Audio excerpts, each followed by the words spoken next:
ग्रहण करते हैं। बहुत बहुत शुक्रिया सर आपका। हमारे हिफाजत ग्रुप के प्रेसिडेंट मेरी मुराद मोहम्मद आरिफ नूरी सर साहब से एक समाजी तालीमी शख्सियत है, शहर में एक अच्छा खासा इनका हादसा रहा है।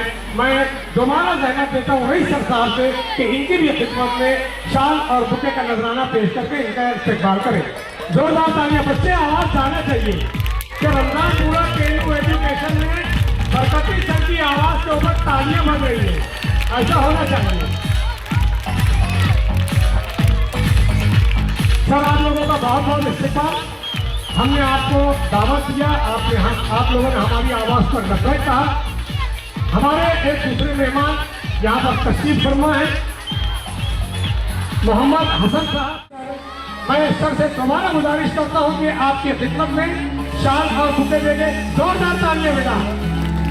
ये ऐसे हीरे हैं जो हम लोगों ने आप लोगों के लिए यहाँ पर लाया और हमारा सम्मान जो है ये लोग बैठ के देते हैं। सर आप लोगों का बहुत बहुत शुक्रिया। आप लोग यहाँ तशरीफ लाए, बहुत बहुत शुक्रिया।